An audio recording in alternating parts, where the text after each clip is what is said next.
So welcome again, everybody, and thank you for joining us to this seminar on EMI. Today we are hosting Dr Gaipov. He is going to tell us something about the development of a holistic approach in the provision of EMI. So I'm not sure if he's going to focus specifically on the setting of Kazakhstan. I think so, but perhaps this can be extended to other contexts as well, because as we all know, EMI is something that is on a global level for better, or many people would say for worse. So, Davran, whenever you want to start, the floor is yours. Yeah, thank you very much, Paola. First of all, I'd like to remind you that I'm sitting in my shared office, so there can be some noise. I'm really apologize for this in advance. I'm very glad to see you, and I will share about my ongoing research, which is really focused on Kazakhstan, but still EMI, the nature of EMI is not one size fits all. That's why some components may be similar, some components may be different, so that's quite possible. So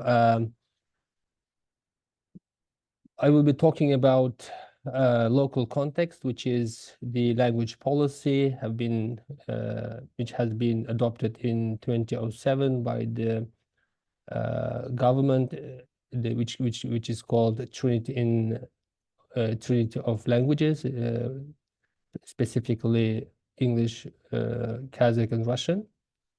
And then about the language policy in schools and universities, and then about the importance of transition to EMI context, which is mostly challenging, and then about our ongoing research on EMI provision.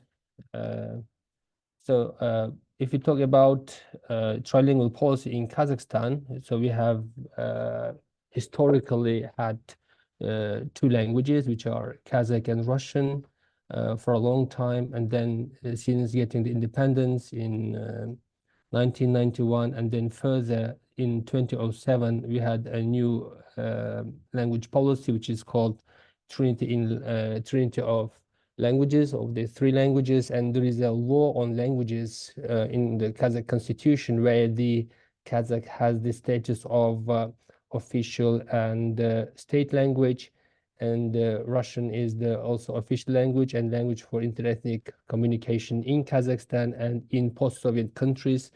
And as for the English, for the language for the international communication and integration.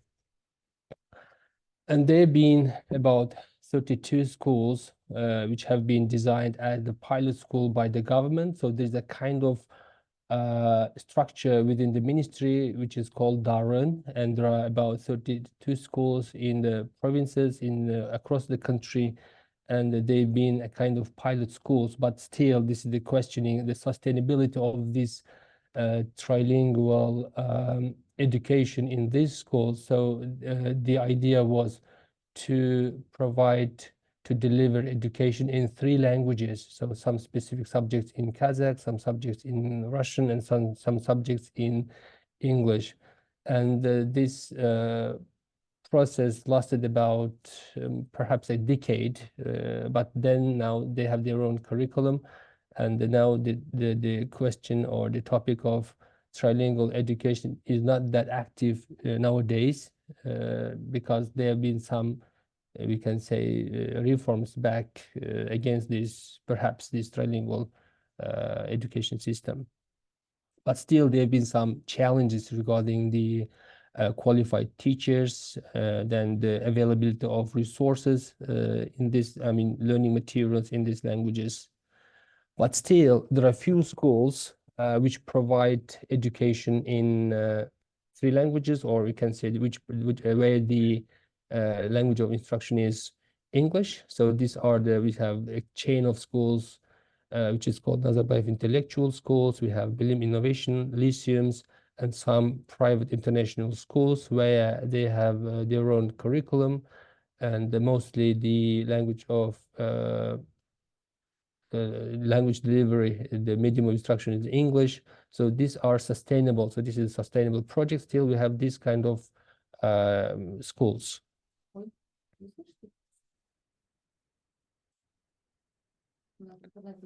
And as far as Kazakhstan joined the Bologna process in 2007, so the system of higher education in Kazakhstan underwent some changes, which adopted ECTS credit system, where the universities are encouraged to have some exchange programs like student exchange, faculty exchange.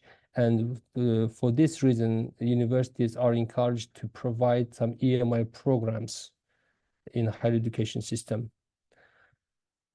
And we can, in our latest slides, we will see the types of universities in Kazakhstan that provide EMI programs. So there are still a few private universities and one autonomous organization, which is called Nazarbayev University, which provide the education fully in English medium. We can say in English medium university.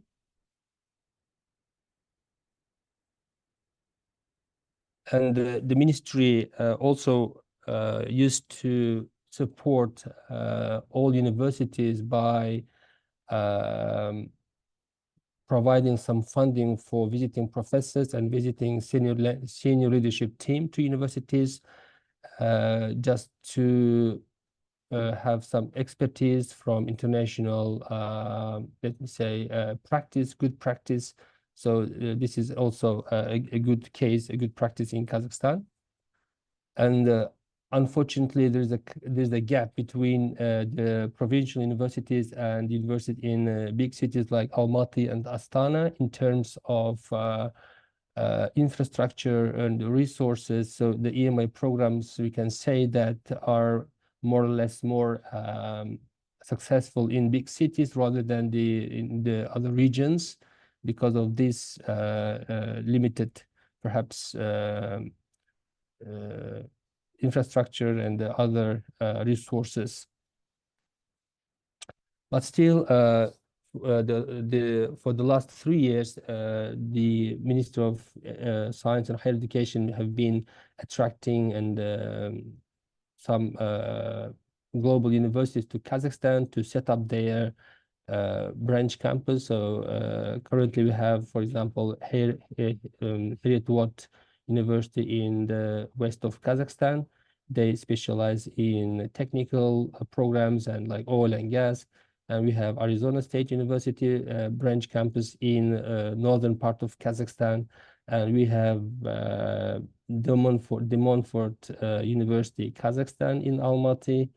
So this is a trend, and we have the government has adopted a new state program for higher education and science from 2023 and 2029, which mentions about 12 transnational branch campus university in Kazakhstan. So this is a kind of a goal for the Ministry of Education and for the higher education institutions to set up all in all 12 transnational education, or branch campuses in Kazakhstan by 2029.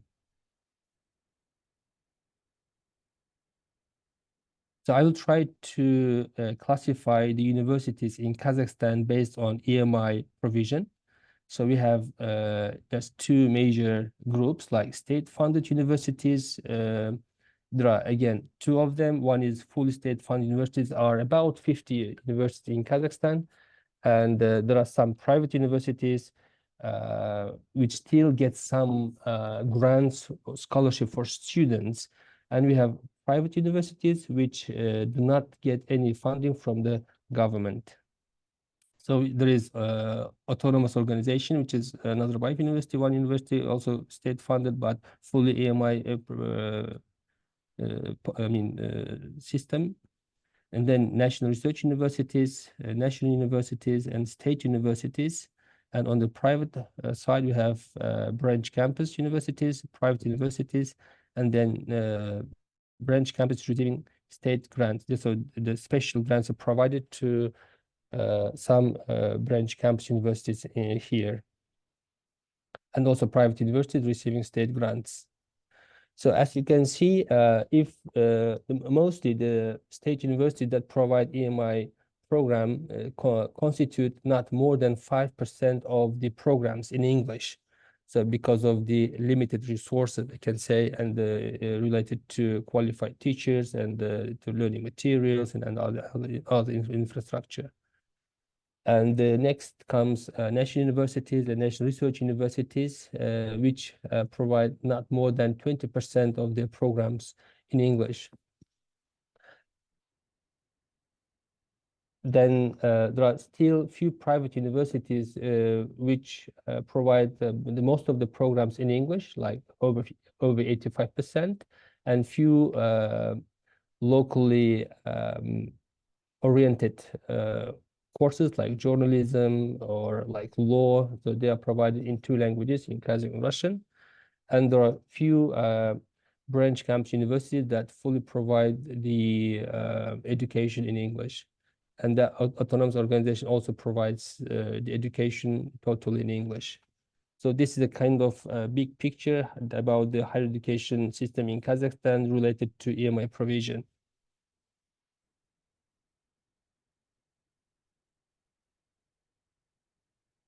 So multiple papers now have been dedicated to language policy in Kazakhstan. For example, Tajik and his colleagues report in their research that there's a challenging, the macro level policy, for example, from the top is not in sync. It does synchronize with the resources and preparation at the micro level. So this is the empirical research provided by Tajik. So there's a real problem related to EMI policy in higher education institutions in Kazakhstan. And by Karabasova, she also states that the EMI policy was launched rather haphazardly, without preparation, without considering the capacity and preparedness of the local universities. Another paper by Tajik says that EMI policy in Kazakhstan was framed and implemented rather abruptly, without careful preparation and systematic piloting or careful analysis of teachers' English language needs and their pedagogical concerns. So these are the empirical research data collected from the higher education institutions, particularly from students and the teaching staff. On the other hand, I'd like to raise the question here about the academic freedom and quality assurance. So the universities are not obliged to provide EMI.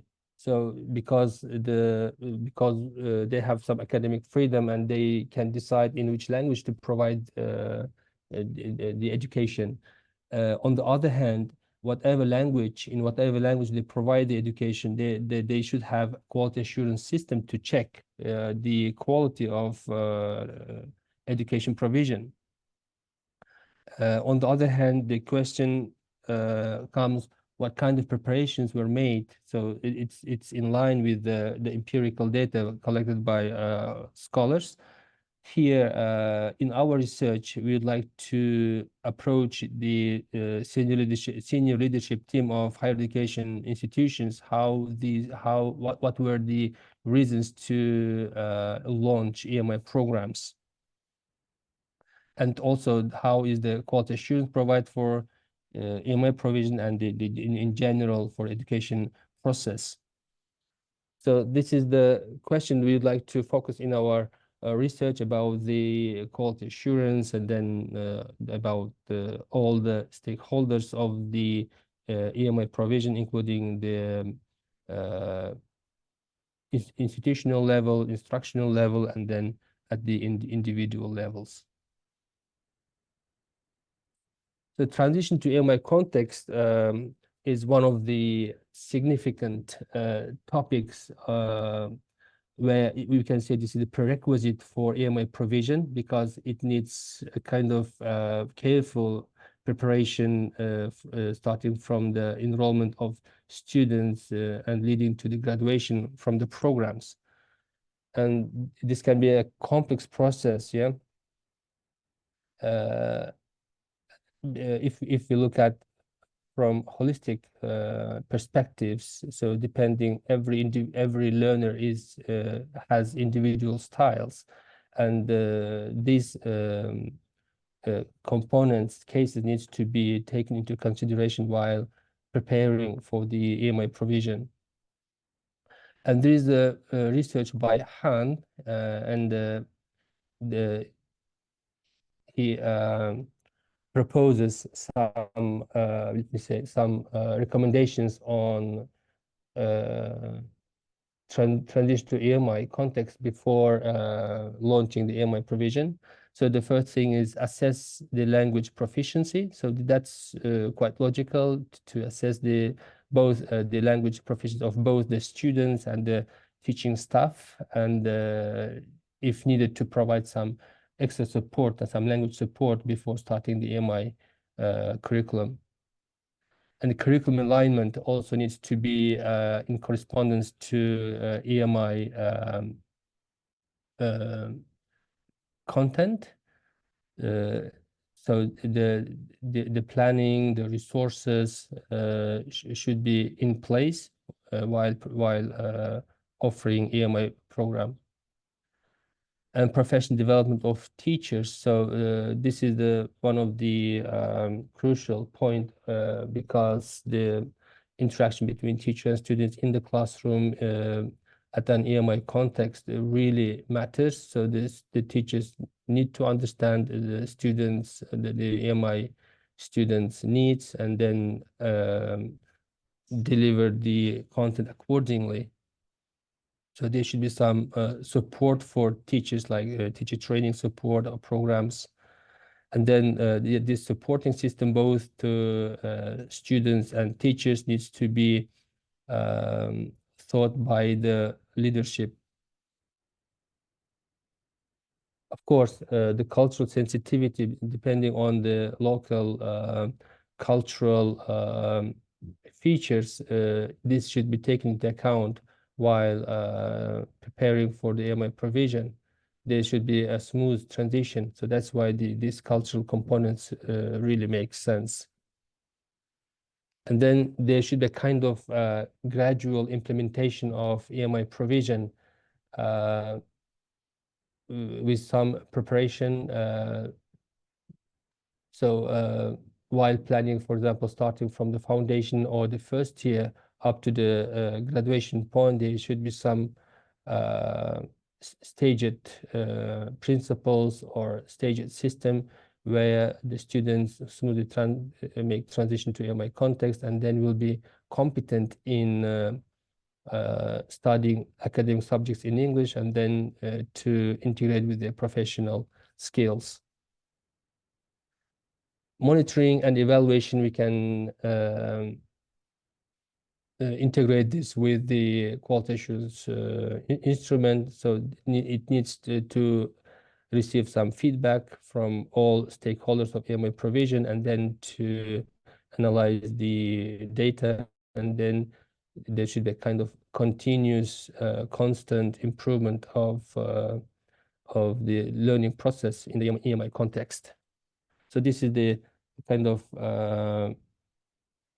recommendations were provided by Han.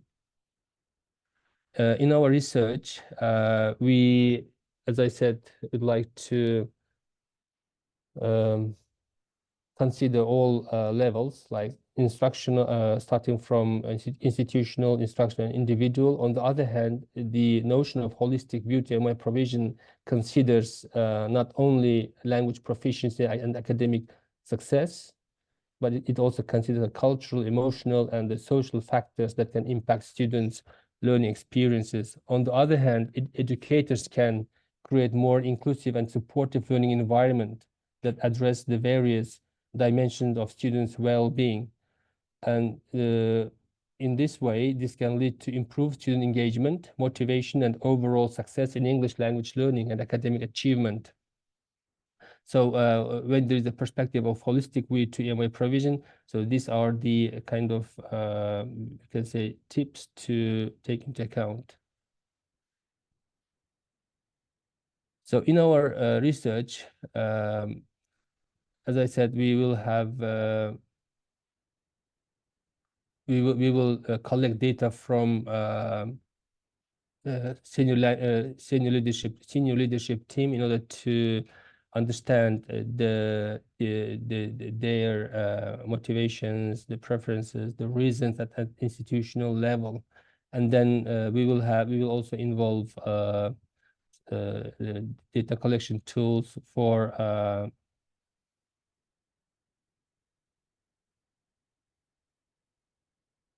teaching staff.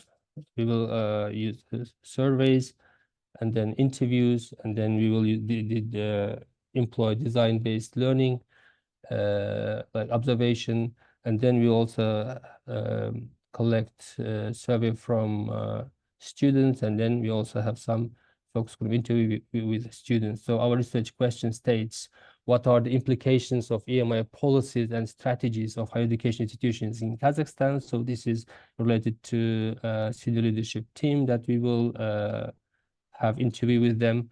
And the second, what kind of challenges are encountered by EMI learners and content lecturers in the learning and teaching processes? And then what kind of pedagogic adjustments can be utilized in collaboration of content lecturers with EFL teachers in order to respond to the existing challenges faced by EMI learners and the teachers? So what can be done within this context? As for the first research question, we will have document analysis, and then we will conduct semi-structured interviews to senior leadership team. We already had some attempt to reach the open source strategies and policies of EMI University in Kazakhstan. So they are very limited, and the documents do not reflect the whole EMI policy. That's why in our interview, we will try to uncover all these aspects of EMI policy. As for the second research question, we will have surveys to a large scale in Kazakhstan, both the students and teaching staff in EMI universities. And then some statistical data will be collected and analyzed. At the same time, we will have some intervention, some design-based research. So we will have, we will try to, so we are doing at the moment cooperation between English language teachers and content teachers to improve some pedagogic teaching practices, and then we will have the cycles of this design-based research. So they come together, they discuss, they make some plans, and afterwards they provide some notes on their classes, and then they will be discussion, and then there will be a kind of checking between the goal and then the result, and then these cycles will reiterate. And there will be observation notes and interview transcripts, and then some feedback from students in the form of survey. So this is the kind of draft research design. Also, we developed some kind of a tool which is called EMI course planning tool, or we can say EMI lesson planning tool. This is between the English language teacher and the content teacher. They use this template while preparing for the class, and then so this will help to organize their cooperation. And on the basis of this, they provide some notes about their lesson, and then those notes will be analyzed. We'll have some content analysis. So in conclusion, we would like to investigate the EMI provision at the policy level and to see how much supportive the EMI policy is by analyzing the documents and by interviewing the senior leadership team of EMI universities. And then we would like to see the collaboration between content teachers and English language teachers, and then to see the data, how it is useful to collaborate, and there can be still some local issues, or there can be some local components. As I said, the English medium instruction is a kind of one size doesn't fits all approach. And then we will using this both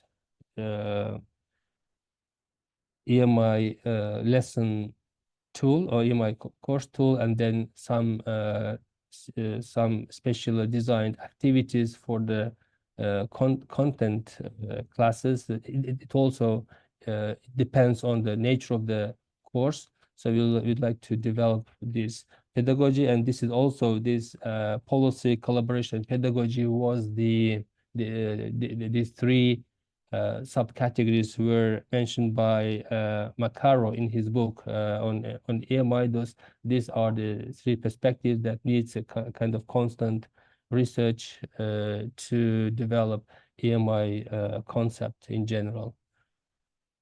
So this is very briefly about our ongoing research, briefly about research design and about the local context in Kazakhstan.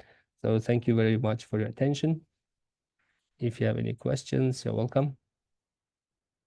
Thank you so much, Davran. That was an interesting project that you are working on, and I actually do have a few questions. But before that, I would like to ask the audience if they have anything for you. And remember, if you do not want to if you don't want to speak up, you can just write in the chat that one is not being recorded. All right. Okay, so I guess I will ask the first question. One thing that I was really interested in was when towards the beginning you mentioned the fact that there is this difference, this let's say this versus between the macro and the micro, and in particular you mentioned that there are certain decisions made at the policy level that do not take into account of contextual factors, environmental factors, certain challenges. Could you uh, have you already noticed like, do you already have some data on what these challenges are, what these problems that exist in the classroom, the teacher's perspectives are, and as the policy ignores, right? So that's very good question. Thank you. The secondary data reports that I I list here. So if we rely on this secondary data, so there is a really problem of EMI provision we can say in many of the context universities. Perhaps just very few universities may have less problem where they have strong EMI policy starting from the enrollment with EMI transition, but the secondary data states that there is a huge problem, but that data was collected from the graduate level education, so from the graduate students, and here we are trying to see the undergraduate level of education, and also we'd like to approach the senior leadership team about their views. So as for your question, so there is a decision by the we can say top policymakers at the government level, at the ministerial level, so we can reach the data from their website about the policy strategies, but still universities do not have decree to implement EMI policies, but they are encouraged. So there is also at the meso level, at the middle management, so we can say the universities decide on their own to provide EMI policy, but there is a problem while making decision and then starting EMI provision, because the end users, the teachers and students have numerous types of challenges that the university management may not or just oversee. So that is the case. Right. Yeah. Thank you. Thank you, Davran. And we do have something in the chat. Thanks for sharing a useful timeline for implementing EMI. could you share a bit more on the professional development stage? What kind of training was given? Did the training include principles and practices of CLIL? Yeah, that's also a very good question. Thank you very much. So I listed here the what other scholars recommend. So that was again the secondary data. That was the recommendation from Han. So these were the type of the type of the list of the recommendations. I just put them one by one. That's not was a timeline, just to be honest. I just put them one by one just to get your focus separately. I designed in that way. But yes, if we come to question what kind of preparation, what kind of we can say professional development seminars on EMI, I agree with you. There should be some CLIL or EMI related or focused seminars where the whole idea is to give the awareness of English medium instruction, or let me say receiving knowledge in other language than L1. So they should a kind of understanding between content teachers, and they should be willing to help to support regardless of language or content, so in both. So that's why this kind of trainings needs to be provided to the content teachers. All right. Yeah, I see the answer was satisfactory. And there is something else that I wanted to ask in relation to, since we, there in the research design you mentioned about using surveys to investigate, what the challenges were, what the perspectives of the teachers were. Uh, I was thinking, is uh, what about the perspective of other stakeholders? Like, EMI is being implemented more or less all over the world in the majority of countries. And some people, even in places where there isn't an obligation to do EMI specifically, it's not like you are obliged by the government to select an EMI pedagogy. But is it possible that there might be still a push because maybe that's something like that's what the parents want. Like the parents think, oh, you provide education in an EMI environment, that's better than not EMI. I know this is not necessarily related to what you're working on at the moment, but is is So from the from the we can say from marketing perspectives for the universities. So this Mhm, can be let me say one of the prominent point to see, mhm, because the internationalization at home. Yeah, for example, that's why the government is uh, encouraging to attract branch campuses to the country in order to keep bright minds in the country. Otherwise, mhm, many of the students go abroad and stay there. So this is a mhm. kind of also attracting minds to local context, and then provide that to make it more accessible for the students at home. Right, right. Yeah, yeah, I see. I see what you mean. Thank you. So, anybody else would like to ask some questions or provide some comments, perhaps?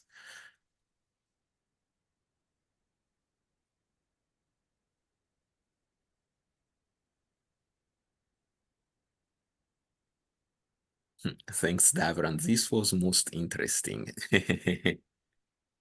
Thank you for the comment. All right, I will wait a little bit to see if anybody has any other comments or questions for you, Davran. But in the meantime, if you could stop sharing your screen, I would like to promote one of our upcoming events, which is also related to the things that has been discussed today. And I'm going to try and share my screen right now. All right, I'm not sure if you can see it, but this is an upcoming reading group for next Monday. Dr. Junusova is going to present, is going to, well, is not, she's going to be part, she's going to head this reading group of this article, which has recently been published on System, which is nice because my supervisor is actually an editor for System. So it's about language teachers' attitudes towards English in a multilingual setting, which is kind of related to the discussions that we've just had. So this relationship between EMI and the need to perhaps provide alternatives, to provide a more multilingual experience for learners. And yeah, if you scan the QR code here, you will be able to register for the group. Let me know if I can. I will keep it here for a moment, and then I will stop the screen sharing. I think that's all I had to promote. In case I forget anything, Nadia, please correct me. And yeah. No, all good. Thanks, Paolo. Thank you, Nadia, for confirming. That's great. All right. So, in case there's no other questions, and remember, if you do have questions, we can just contact Dr. Gaipov for you. You can just send us the questions and we will forward them to Dr. Gaipov. So there's no worry in case you suddenly realize there was something else you might have wanted to ask. But that's pretty much the end of our seminar. Thank you again for coming here today, Davran, and for sharing this presentation with us. And before we finish, I just want to remind everybody that our next seminar is going to be on the 3rd of April at 3 o'clock British time. There's going to be the time change at the end of March, so make sure you check the you check the time zone before attending, because I will have to send a reminder about this. There might be some confusion about this, but thank you everybody for attending, and I will see you next time. Thank you for this session. Looking forward to the article. Thank you again, Dr. Gaipov. Have a nice day, everyone.